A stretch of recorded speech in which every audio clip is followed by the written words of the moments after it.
Olá, boa noite, queridos amigos do Centro Espírita Antônio de Oliveira. Tá? Um grande prazer estar com vocês.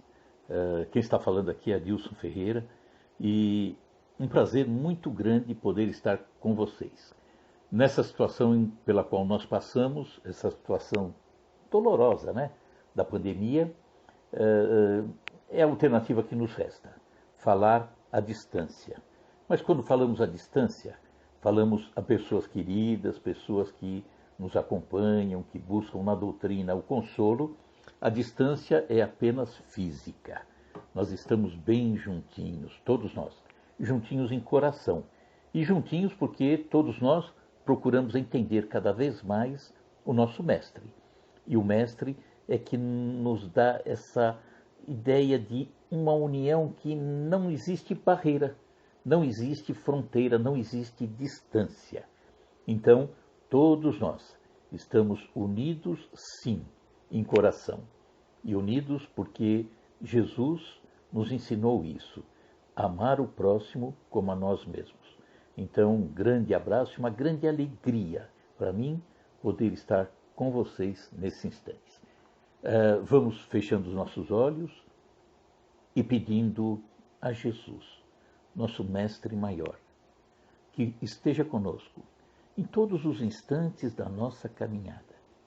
Agradecemos a oportunidade de podermos estar falando a respeito dele, a respeito dos seus ensinamentos, e que cada um de nós, nesse momento, coloque o coração acima de tudo e confie que o melhor vai acontecer.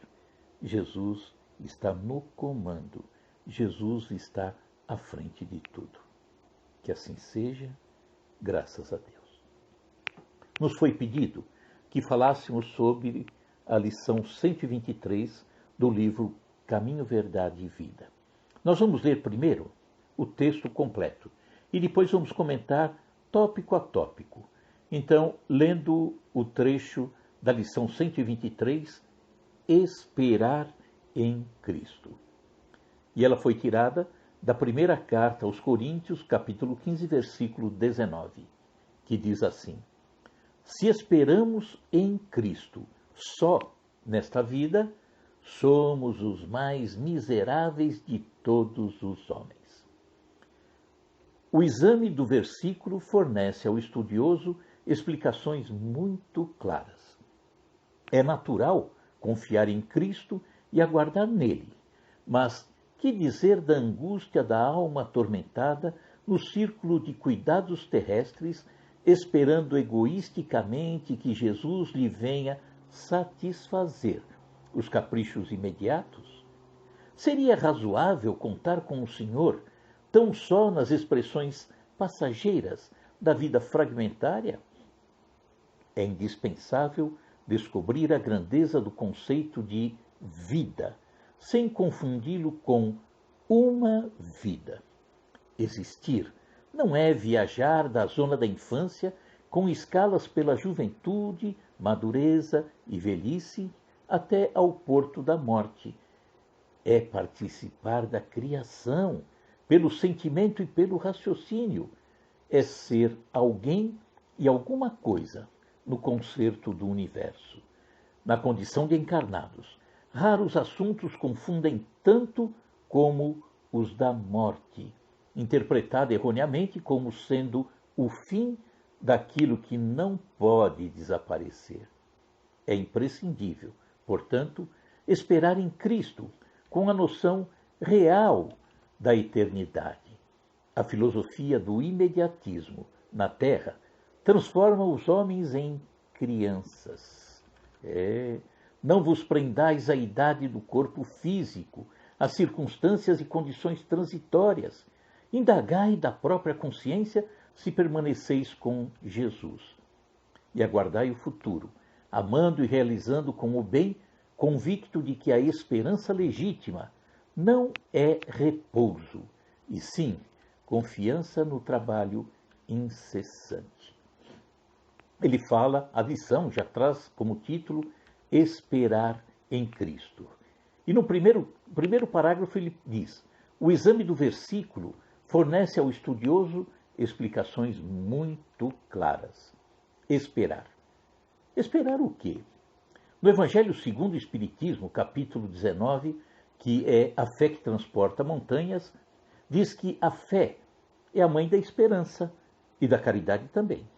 Se a mãe, que é a fé, não é bem trabalhada, não é uma fé bem trabalhada, bem compreendida, bem vivida, portanto, é uma fé vacilante. A sua filha, porque a esperança é filha da fé. Então, a sua filha, que é a esperança, se torna uma criatura da mesma forma, mal compreendida, mal elaborada, atabalhoada. Então, se a fé não é bem trabalhada, a esperança é estranha, ela é complicada. E seguindo para o segundo versículo, ou o segundo parágrafo. É natural confiar em Cristo e aguardar nele. Mas que dizer da angústia da alma atormentada, no círculo de cuidados terrestres, esperando egoisticamente que Jesus lhe venha satisfazer os caprichos imediatos? É uma compreensão incorreta de Jesus. Muitos têm, diria até que a grande maioria tem, é um entendimento equivocado da fé. Quantos ficam apenas à espera da satisfação imediata de algo? Ficam aguardando que Jesus venha e solucione seu problema, lhe traga aquilo que imagina faltar na sua vida. E muitos pensam assim, mesmo confiando em Jesus. Mas para essas pessoas, esse confiar em Jesus muitas vezes é apenas uma adoração inerte, uma adoração acomodada. E é estranho, né? Imaginar que Jesus vem para satisfazer aquilo que nós queremos que ele solucione. E muitos ficam, portanto, naquele esperar, que na verdade é mais permanecer ocioso, parado, preguiçoso, sem a realização, sem o trabalho, sem um envolvimento maior. Como que eu vou solucionar? Se eu não trabalho, se eu não me dedico, se eu não me envolvo, e uso até uma expressão, que a única coisa que cai do céu é chuva, porque o resto a gente tem que fazer acontecer, né? Então muitos se comportam como mendigos aguardando a esmola. Não compreendem o mestre, começam pedindo e muitas vezes acabam exigindo, porque não sabem o que pedem, nem se tem o merecimento ou a necessidade para aquilo. E depois se revoltam. Se revoltam e dizem que perderam a fé, mas perderam uma fé que sequer tinham. Então, esperar não é ficar parado, inerte. Vamos para o terceiro parágrafo. Seria razoável contar com o Senhor tão só nas expressões passageiras da vida fragmentária, de uma vida única? Será que Jesus está nos acompanhando exclusivamente em uma única existência? Não. Jesus nos acompanha desde sempre. Mas muitos, até acreditando em uma única existência, querem esse Jesus os acompanhando, sem se aterem aos constantes equívocos que acabam cometendo. E aí pedem para que Jesus venha e solucione aquilo que eles plantaram. Então, é tudo muito pobre, é um entendimento muito sem sentido. Temos que fazer a nossa parte. Para o item 4, ou parágrafo 4. É indispensável descobrir a grandeza do conceito de vida, sem confundi-lo com uma vida, disse Emmanuel. Então a doutrina espírita, nos clareia esse entendimento quanto ao conceito de vida que temos. Não é uma única vida, não, de forma nenhuma. Porque se fosse uma única vida, isso contrariaria a bondade e a justiça do Pai. Porque aí não teríamos explicações para as dificuldades que um tem e que o outro não tem. Facilidades num ponto e outro não, a riqueza, a pobreza, a saúde, a doença. Então, o nosso entendimento, graças à doutrina espírita, é que a vida que nós temos, ela teve início, não terá mais fim. E a cada partida que nós temos de uma existência temporária, nós vamos continuar com a mesma vida, apenas que aguardando a troca da vestimenta, do corpo físico, porque ao retornarmos teremos um novo corpo. Então, seria muito infantil acreditarmos em punições eternas. Por quê? Porque não teríamos novas oportunidades para crescermos, para corrigirmos, para pararmos aquilo que fizemos de errado. Não, tem que existir muitas vidas, sim, as necessárias para que possamos lapidar esse espírito que ainda está um pouquinho embrutecido, né? Quinto parágrafo. Vamos lá ver o que Emmanuel nos ditou. Existir não é viajar da zona da infância com escalas pela juventude, madureza e velhice, até o porto da morte.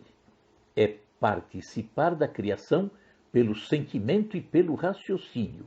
É ser alguém e alguma coisa no concerto do universo.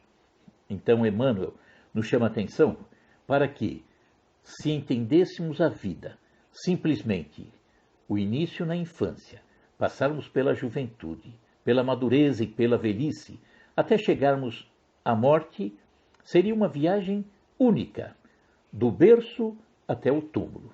E aí, não teríamos sequer a chance de participar de uma forma mais efetiva na obra do Pai.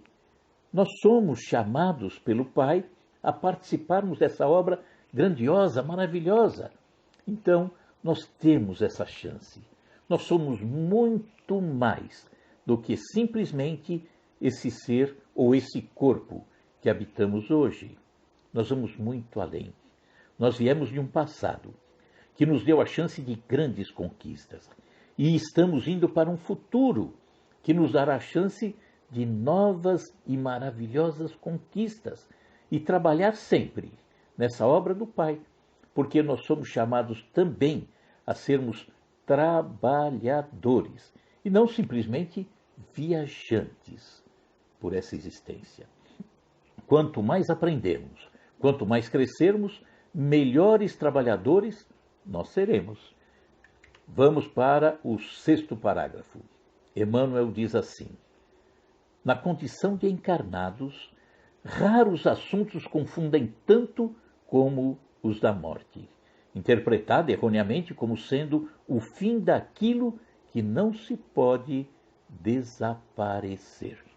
Então, enquanto encarnados, nós estamos com uma visão muito da matéria. E muito na matéria, a morte nos assusta. Para nós, a morte é o fim. E foi pregado e continua sendo pregado por tantas religiões, quando nós sabemos que a morte é simplesmente uma transição, um retorno. Então estamos agora temporariamente na Terra e retornaremos à nossa verdadeira casa. Nossa verdadeira casa é o mundo dos espíritos. Então não há fim para a nossa vida. Mas temos que entender isso, porque senão a grande maioria da humanidade imagina que após a morte pouca coisa acontecerá. Por quê? Porque serão ou premiados por um céu, que é muito difícil chegar naquele céu que imaginam, ou irem para um inferno, que iria para toda a eternidade. Isso é doloroso. Então não podemos entender dessa forma. Deus é tão grande, tão Pai, que não poderia nos fazer esse sofrimento. Parágrafo 7. Emmanuel diz: é imprescindível, portanto, esperar em Cristo, com a noção real da eternidade. A filosofia do imediatismo na Terra transforma os homens em crianças. Então, esperar em Cristo, é preciso entender esse Cristo, é preciso viver os ensinamentos que Jesus nos deixou, né? Dentro da realidade dos fatos nos quais estamos inseridos. Então é uma visão muito mais ampla, esse esperar. Eu quero esperar o melhor para mim, mas trabalhando. E o melhor para mim, obviamente, é dentro daquilo que Jesus nos deixou. Mas aqui na Terra, nós vemos, ou queremos, né, ter um imediatismo em tudo. Ah, eu quero ser o melhor. Ah, eu quero ser rico. Eu quero ser poderoso. Até dentro da esfera espírita, muitos entram, ah, eu quero ser médium. Mas você não entende nem o que é mediunidade. Você não entende nem o que é doutrina espírita. Você nem entende o que é Jesus. Então nós ficamos muito presos, muito amarrados ao imediatismo, à miopia. Não queremos enxergar adiante. É preciso. Nós sofremos porque somos seduzidos pelas coisas da terra. E isso é que nos faz crianças, crianças espiritualmente falando. Parágrafo 8. Emmanuel diz assim: não vos prendais à idade do corpo físico, às circunstâncias e condições transitórias. Indagai da própria consciência se permaneceis em Jesus. Então não adianta se prender à idade do corpo físico, porque muitas vezes a pessoa que não tem essa visão maior de uma existência que não terminará nunca, diz assim: ah, mas eu já estou com uma idade tão avançada, é difícil eu aprender coisas novas. Não, não tem idade. O corpo físico sim tem idade. O espírito não. O espírito tem que estar bem vigilante, bem atento e firme daquilo que ele precisa aprender. Então, nós temos que indagar a nós mesmos, da nossa consciência, se nós permanecemos em Jesus, ou seja, buscando um entendimento cada vez maior. Último parágrafo. Emmanuel diz assim: e aguardai o futuro, amando e realizando com o bem, convicto de que a esperança legítima não é repouso, e sim confiança no trabalho incessante. Aguardar o futuro não é ficar sentado numa cadeira. Eu aguardo o futuro e quero ter o melhor futuro, porque eu tenho esperança no futuro. E não fico esperando o futuro.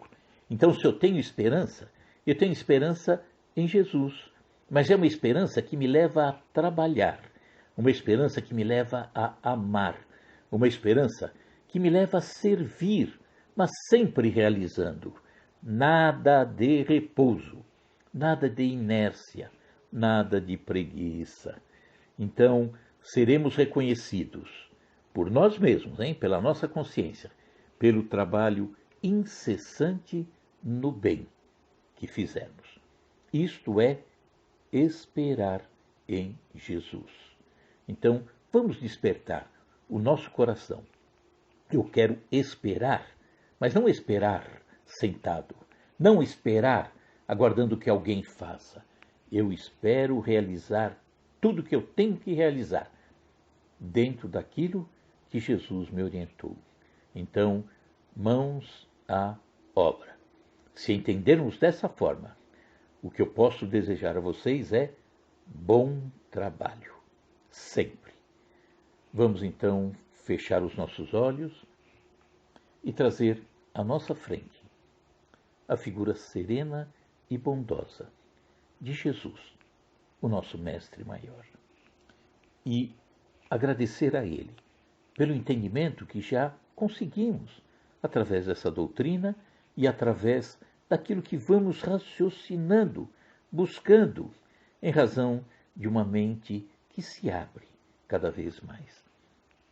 Agradecemos a Jesus, que nos dá a oportunidade do trabalho. Agradecemos aos irmãos pela oportunidade que nos dá também, ou nos dão também, de trabalharmos, de servirmos, de fazermos o melhor. Agradecemos a esta existência. Ah, Pai, como é bom estarmos encarnados, apesar de todas as dificuldades. Sigamos, portanto, sempre em frente. Que assim seja, graças a Deus.